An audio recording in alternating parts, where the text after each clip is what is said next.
Olá, crianças! Boa tarde! Tudo jóia por aí? Espero que sim. Então, vamos comigo começar mais uma tarde de estudos juntinhos aqui na nossa videoaula de hoje. Então, preparem-se aí e peguem a apostila de vocês. Não, primeiro vocês vão pegar o CA.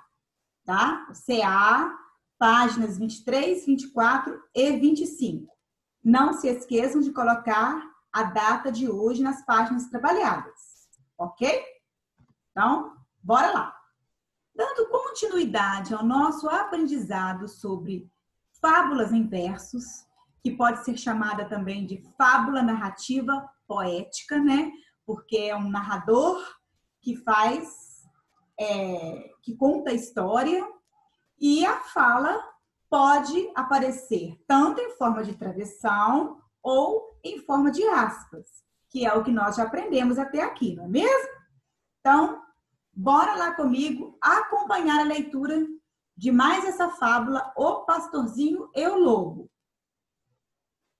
Num vilarejo distante, aconteceu uma vez uma história interessante, que agora conto a vocês. Lá vivia um pastorzinho, muito jovem fanfarrão. Fanfarrão quer dizer mentiroso. Olha aqui embaixo a legenda, aqui, o vocabulário, ó. Que pregava muitas peças na pacata população. Pacata é população calma, tranquila. De manhã, quando saía com suas ovelhas a pastar, de uma hora para outra, socorro! Minha gente! O lobo está a atacar minhas pobres ovelhinhas! Venham logo me ajudar! Todos saíam correndo, armados de pedras e paus. Queriam defender as ovelhas do temido lobo mau. Porém, quando lá chegavam, o pastorzinho começava a zombar, gargalhava, debochava de quem veio ajudar. Foi aí que certo dia um lobo faminto atacou o rebanho que pastava e, desesperado, o jovem gritou: Olha o lobo! Olha o lobo! Venham logo, meus amigos! Estou falando a verdade! Juro, não estou mentindo! Tá pensando que sou bobo? Disse um homem que passava. Todos riram do pastor, pensando que ele brincava. É por isso, minha gente, que mentira não devemos falar. Tenha sempre em sua mente, só a verdade pode nos salvar. Quem escreveu esta fábula foi domínio público. O que é domínio público, tia Andréia? São as pessoas que vivem na sociedade, numa comunidade, que vão criando histórias e essas histórias vão sendo passadas de geração a geração. E essa é uma fábula, é uma história que virou uma fábula em verso, tá bom? Então, agora que nós já lemos a fábula, já vimos que o pastorzinho era um grande mentiroso, um grande fanfarrão, pregava peça nas pessoas, as pessoas iam com a melhor da boa intenção em ajudá-lo, e quando chegava perto dele, ele dava gargalhadas, debochava das pessoas, né? Achando que era vantagem falar mentiras. Só que não sabia ele que um belo dia, o que aconteceu, pessoal? O lobo realmente apareceu para pegar uma das ovelhinhas dele.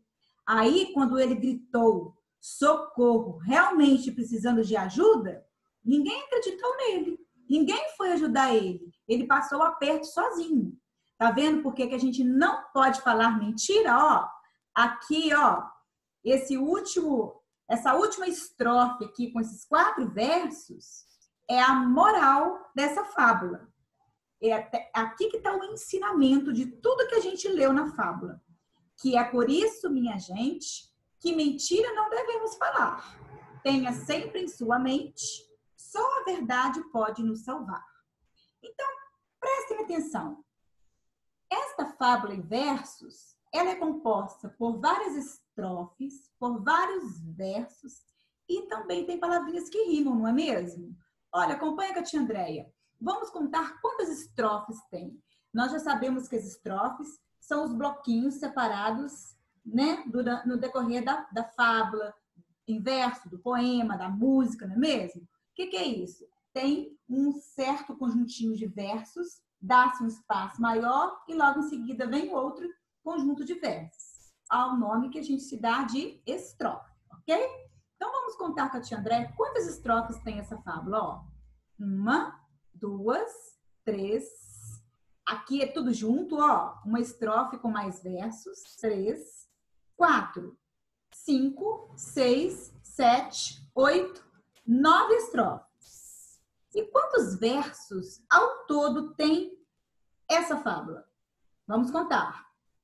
1, 2, 3, 4, 5, 6, 7, 8, 9, 10, 11, 12, 13, 14, 15, 16, 17, 18, 19, 20, 21, 22, 23, 24, 25, 26, 27, 28, 29, 30, 31, 32, 33, 34, 35, 36, 37, 38, 39 versos, pessoal, tá bom?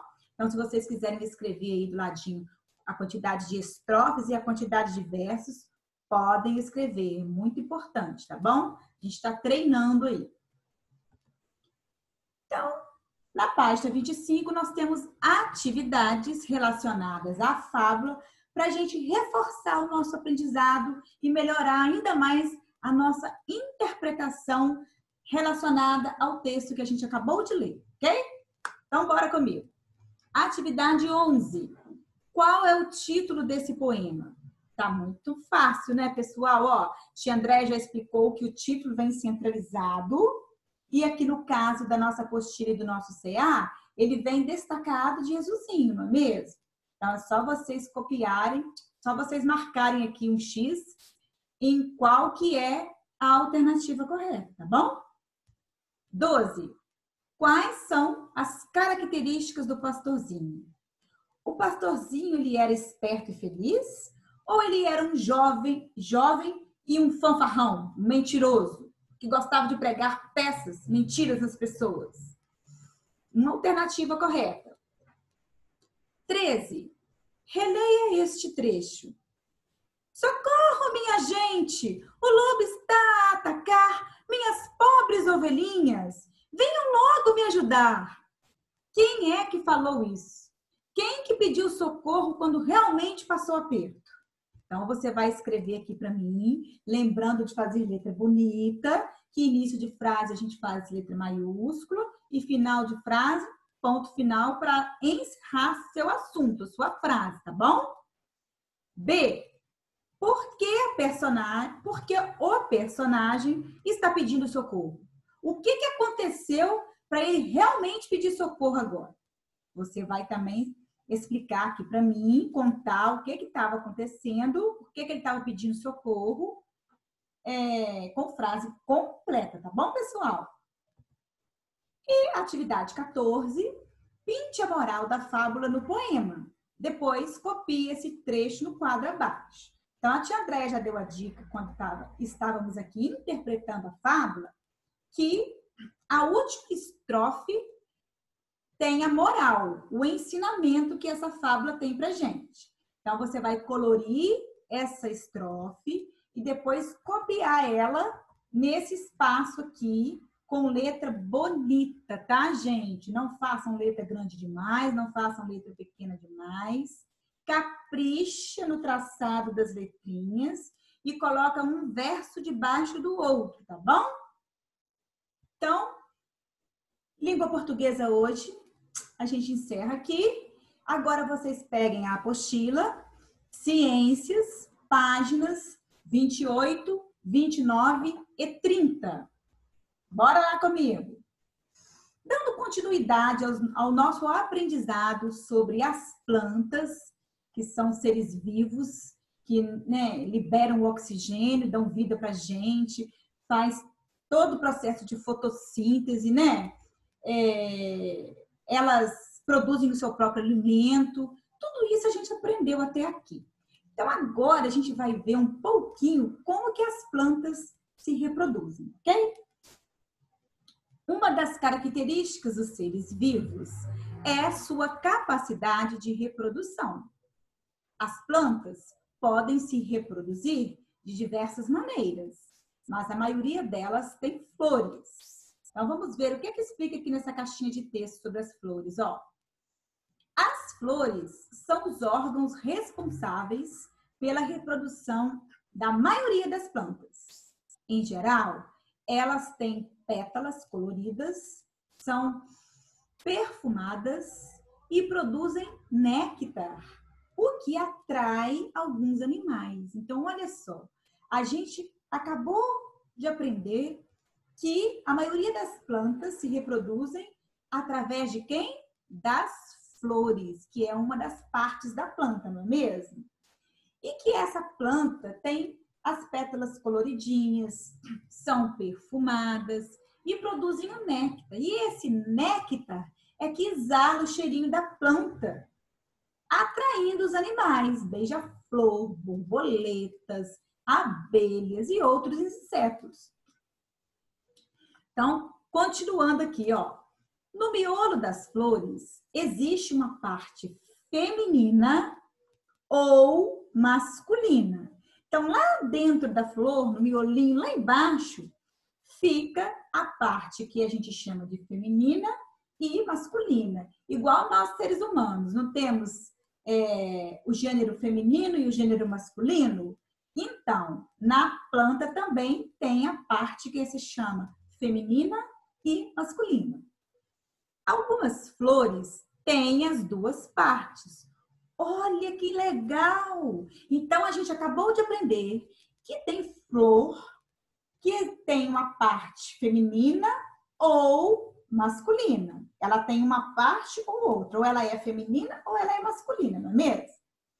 Como, por exemplo, cravo e a rosa. A gente fala cravo e rosa porque o cravo ele tem a parte masculina e a rosa tem a parte feminina. Ok? Não é à toa que a gente fala cravo e rosa. O cravo brigou com a rosa. Não é por acaso que tem essa musiquinha, não, tá, pessoal? Mas existem também flores que têm as duas partes. Ela é tanto masculina quanto feminina. Que isso? Que legal, né, gente? Diferente de nós, seres humanos, não é mesmo? A parte masculina produz grãos de pólen, ó, prestem atenção. Para que a reprodução aconteça, os grãos de pólen devem chegar até a parte feminina da flor. Então, olha só, são os grãos de pólen que fazem a reprodução.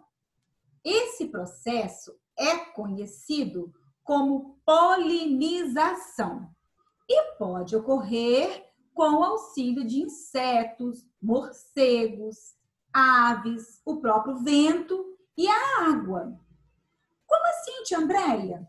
Porque nós não acabamos de aprender que tem flores que é masculina e flores que é feminina. Então, para que aconteça a reprodução, o néctar, o pólen, os grãos de pólen que tem entre uma e outra, eles têm que se encontrar para que a reprodução haja e surja uma outra plantinha, uma outra florzinha. Olha que lindo, gente, a natureza, né? E esse processo é conhecido de polinização. Por quê? Quando um inseto, por exemplo, a abelhinha, quando ela posa na florzinha, vocês já observaram que ela vai andando, entrando lá no fundinho da florzinha? Porque ela vai buscar o néctar, que falou aqui na caixinha de texto, ó, que as flores produzem, tá vendo? E este néctar, o cheirinho dela, o gostinho dela, é o alimento de alguns insetos, de alguns pássaros, como, por exemplo, o beija-flor.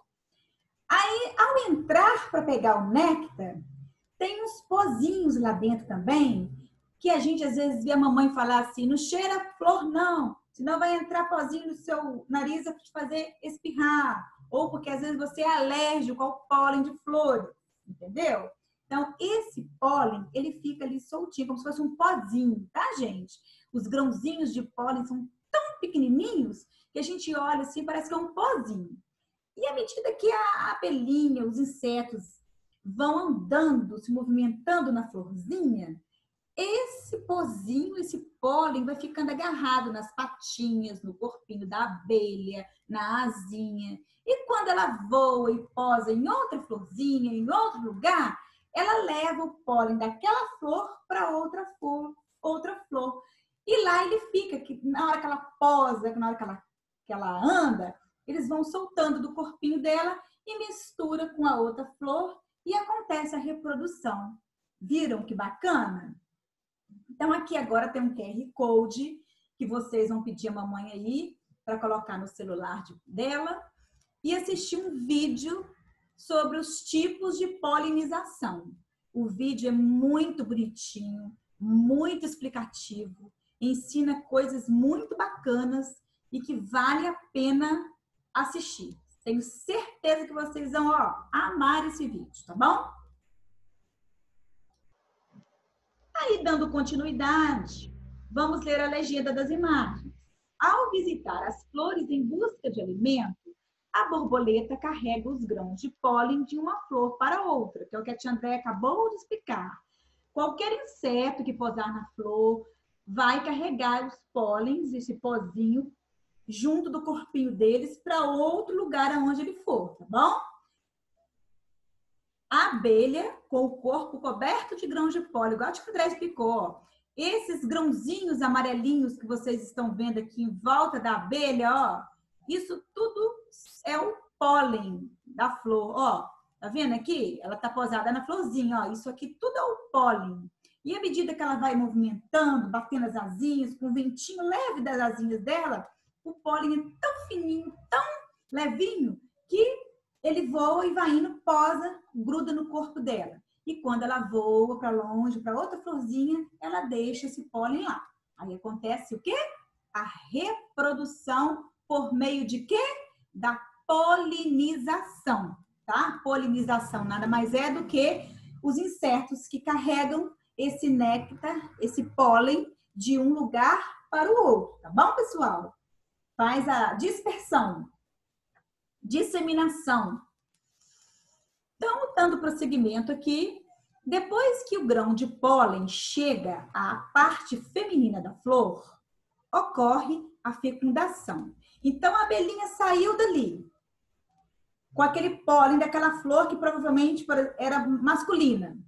Aí ela posou na flor feminina, levou o pólen para essa flor. Aí lá vai acontecer a fecundação. O pólen da florzinha masculina se junta com o pólen da florzinha feminina e ali acontece a fecundação e a reprodução de uma nova plantinha, tá bom, pessoal? A fecundação é a união das estruturas reprodutivas masculina e feminina. Dessa união surge o embrião, igual a gente não vai formando o embrião, o feto e depois o bebê, nós seres humanos. Então, a flor também tem uma fase da vida dela em que se chama embrião, que ela é bem pequenininha, sem forma ainda, que fica protegido dentro de quem? Da semente. Por isso que quando a gente planta a sementinha do feijão, por exemplo, que a gente está aí fazendo a experiência, a sementinha vai indo, ela não racha toda, para esse embrião poder brotar, nascer e crescer e virar uma planta. Olha que lindo, gente!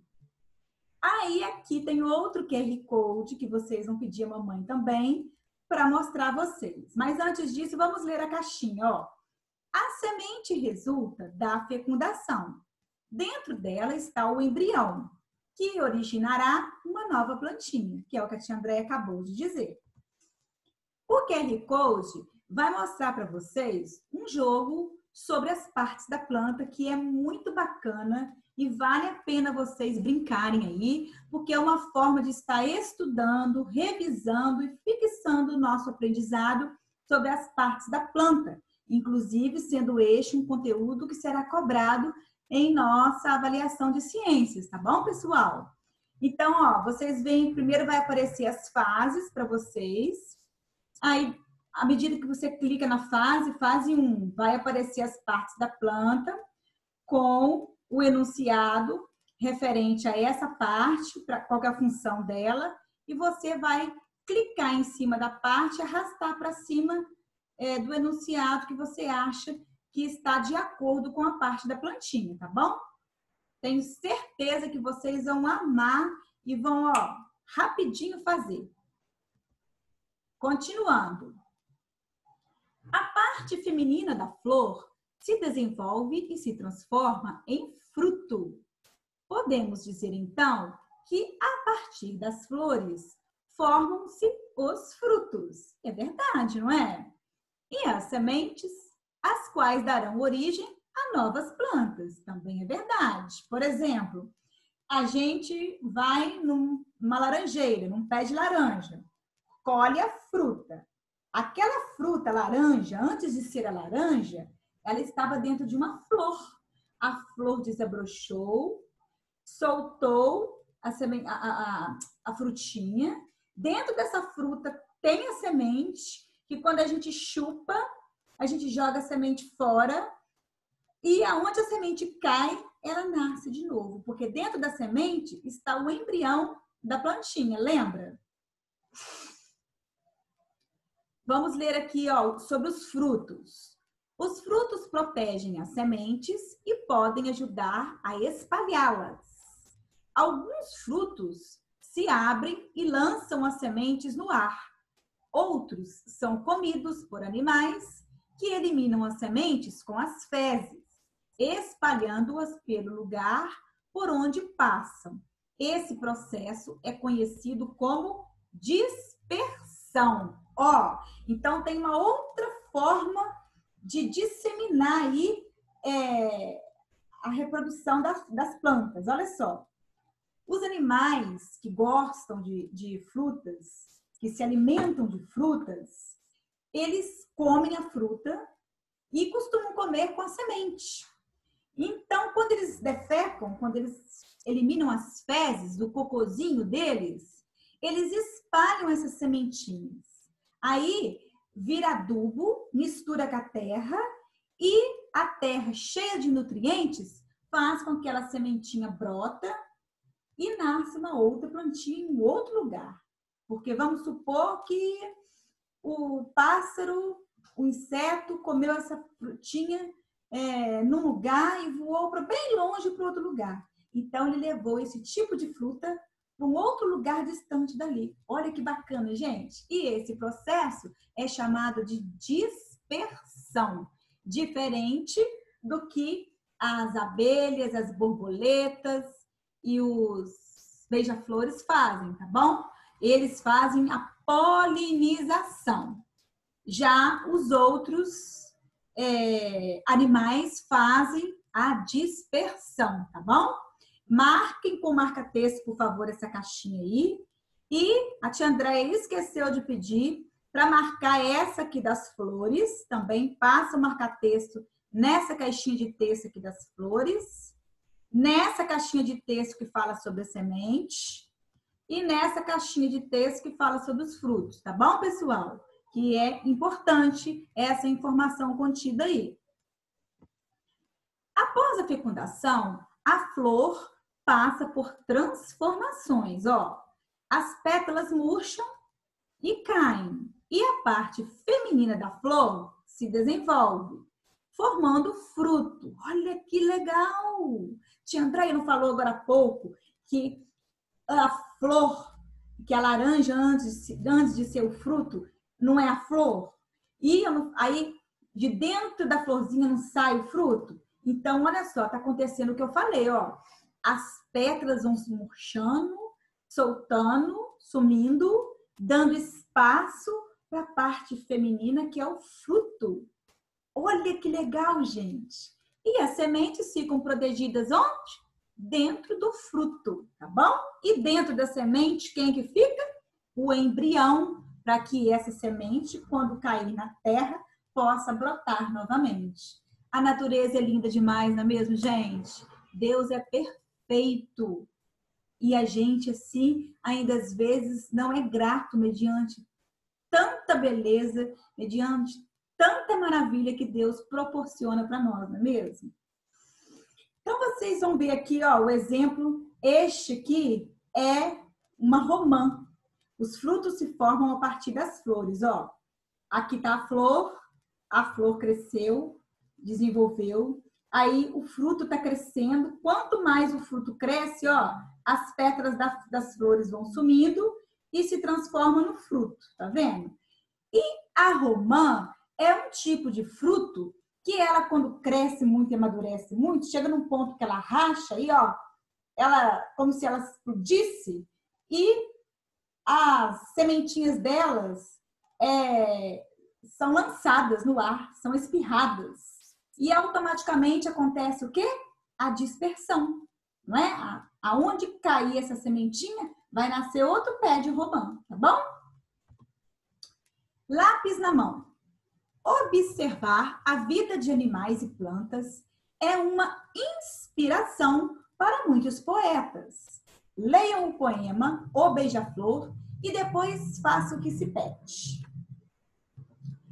O beija-flor bate as asas tão depressa, zumbindo de flor em flor, provando cada sabor, assim que o dia começa, assim que o dia surge, ou seja, na parte da manhã. Beija-flor jamais descansa, porque nunca enche a pança. Ele está sempre com fome. Qual que é o alimento dele? De que o beija-flor se alimenta? Do néctar que existe lá dentro da florzinha, não é? Então, quem escreveu este poema aqui, ó, foi o Marcos Bagno. Este poema está no livro Festa no Meu Jardim. Este livro foi editado em Curitiba pela editora Positivo, que é a mesma editora da nossa apostila, no ano de 2010, e este poema está na página 19, tá bom, pessoal? Então, vejam só, o beija-flor, ele tem cerca, olha aqui a imagem, ó, ele tem cerca de 10 centímetros, ó, tá mostrando aqui pra gente. A contar da pontinha da cauda dele até a pontinha do bico. Se a gente conseguir esticar ele, dá em média aí aproximadamente 10 centímetros, tá bom? Pode ser, às vezes, um pouquinho a mais ou um pouquinho a menos. Mas a estimativa, como a gente aprendeu lá em matemática, estimar, lembra? A estimativa é entre 10 centímetros, tá bom, pessoal? E a gente já sabe que o beija-flor se alimenta do néctar que está lá dentro da plantinha, da florzinha, não é mesmo? E ele come, e ao entrar em contato com a flor, o que fica agarrado no corpo dele? O pólen, não é mesmo? Aquele pozinho que a tia falou, que ele leva para outros lugares fazendo o quê? A polinização. Então, os insetos, eles fazem a polinização, tá bom? E os animais que gostam de comer frutas, eles fazem o que mesmo? Como é que chama? Ó, a dispersão, tá bom? A gente tem que saber diferenciar essas duas coisas aí. Então, bora lá comigo. Aqui a gente tem também, ó, um QR Code, que ao aproximar o celular, vai aparecer aí para vocês funções das partes das plantas. Tem a plantinha e você clicando aqui, ó, no sinalzinho de mais, vai aumentar as partes das plantas, te dando abrindo uma caixinha e explicando para você quais são as funções de cada parte da plantinha, tá bom? Que é importantíssimo também você saber isso aí para realizar a nossa avaliação, tá, gente? Tem que saber quais são as partes das plantas e quais as suas funções, tá bom, pessoal? Atividade letra A. A frase a seguir é um resumo do poema. Leia com atenção e risque as palavras que não estão de acordo com o poema. Então, presta atenção. Vão ter duas palavrinhas aqui e uma em cada palavra negritada, sendo que uma a gente vai cortar, ela não faz parte conforme diz o poema, tá bom? O poema narra uma cena em que o beija-flor está parado ou voando. Então, você vai colorir apenas a palavrinha correta. Olha lá. Ele está parado ou ele está voando? Ó. Em busca de quê? De alimento ou de descanso? Quando o beija-flor chega na florzinha e coloca o biquinho dele lá dentro, ele está querendo o quê? Se alimentar. Durante a manhã ou a tarde? De acordo com o poema, ó. A tia Andréia não leu aqui, ó. Bate as asas tão depressa, quer dizer que está batendo as asas. Zumbindo de flor em flor, provando cada sabor, assim que o dia começa, amanhece. Então, é na parte da manhã, tá bom? B. Qual é o alimento que o beija-flor busca nas flores? Nós já falamos, eu já dei a dica aqui várias vezes. Você vai escrever aqui para mim, fazendo frase completa, tá? O alimento que o beija-flor busca nas flores é o dananã, tá bom? C. Ao se alimentar, o beija-flor também auxilia na reprodução das plantas, levando o pólen de uma flor para outra. Esse processo chama-se... É só você completar aqui. Eu já tenho 2 letrinhas aqui, te dando dica. E é só você completar. Isso aqui é importante você saber, tá, pessoal? Dando continuidade aí. 2. A cutia é um roedor que se alimenta de frutos, sementes, como o pinhão. O que é o pinhão? Vamos ler aqui a caixinha de texto. Ó. Você sabia? O pinhão é a semente do pinheiro do Paraná, árvore comum no sul do Brasil. Então, ela é uma árvore, uma fruta típica dessa região, da região sul do nosso país, do Brasil. Ele serve de alimento para muitos animais da floresta e para as pessoas também, que costumam comê-lo assado ou cozido. E é uma delícia, tá, pessoal? Faz muito bem para a nossa saúde. Inclusive, o pinhão, assim como as castanhas, é riquíssimo em selênio, tá? E o selênio, ele é um componente importante que auxilia na prevenção de algumas doenças no nosso organismo, inclusive o câncer, tá bom, pessoal? Então, voltando aqui no nosso enunciado aqui. Após se alimentar, esse animal tem o hábito de enterrar as sementes que sobram, provavelmente para comer depois. Olha como que a cutia é inteligente, né, gente? Ela não come tudo de uma vez só, não. Ela come um pouco, sacia um pouco a sua fome e enterra o restante das sementes que ela conseguiu para depois. Olha só! No entanto, muitas das sementes enterradas germinam e dão origem a novas plantas. Toda semente que cai na terra, ela não germina? Vamos supor que cai chuva, bate o sol, vem o vento, ela vai nascer, germinar, não é mesmo? E a cutia enterra para esconder. E no enterrar, ela nem percebe que ela está ajudando a fazer a dispersão, a disseminação do pinhão. Olha que legal. Sem saber, a cutia planta, entre aspas, quer dizer, ela não sabe o significado de plantar, então planta as árvores que produzem o seu alimento. Olha que legal, gente. Letra A. Quando enterra os pinhões, a cutia ajuda a espalhar essas sementes na natureza. Esse processo é chamado de quê? Tia André acabou de falar. É fecundação? Quem faz a fecundação é quem? É lá nas flores, não é? É a dispersão?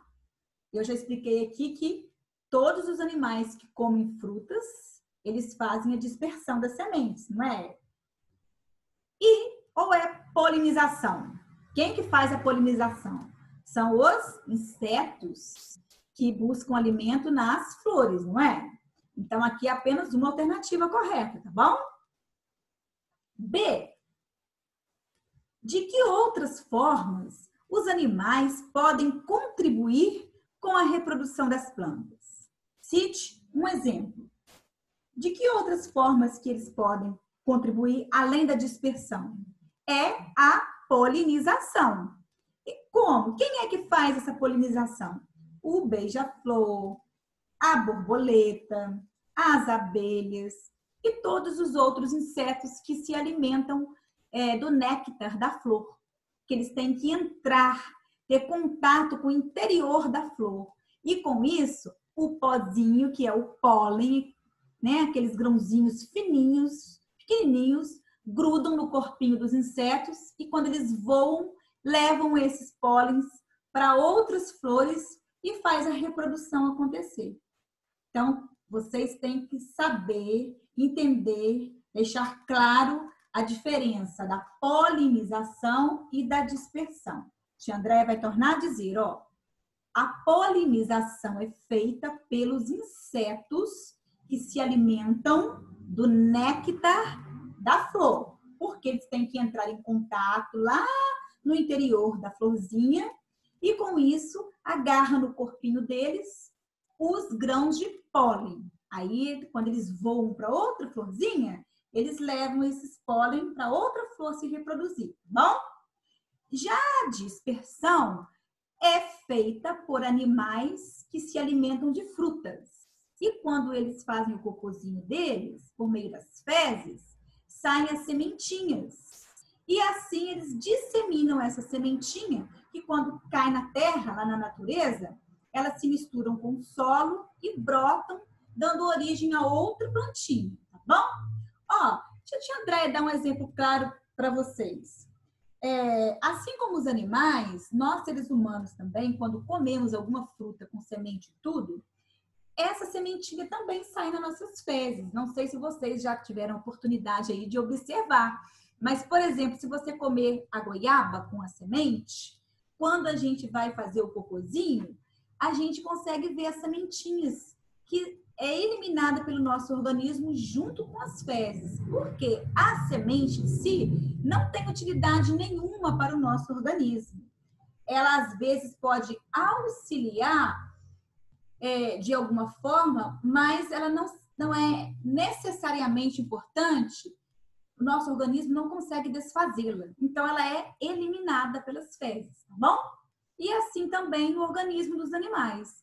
Eles comem a fruta com a semente e tudo, porque eles não têm a consciência, a noção de que tem que separá-las, e elas são eliminadas nas fezes. Só que eles, sem saber, ajudam essa dispersão das plantinhas na natureza. Não é lindo, gente? É maravilhoso, não é? A nossa aula hoje termina aqui. Espero que vocês tenham gostado. Espero que tenham aprendido bastante. Quando terminar aqui, corre lá e vai ver os QR Codes, tá bom? Participar, fazendo os jogos, aprender, revisar tudo que nós dissemos aqui e nas aulas anteriores a respeito das plantas, tá bom, pessoal? O gabarito para a correção das atividades será disponibilizado no nosso grupo de WhatsApp e também no e-mail da nossa turma, tá bom? Fiquem com Deus, ó. Amo, amo, amo, amo, amo muito vocês. Amo a nossa amizade. Um beijo, um abraço. Fiquem com Deus. E até a próxima aula. Ó, pega aí!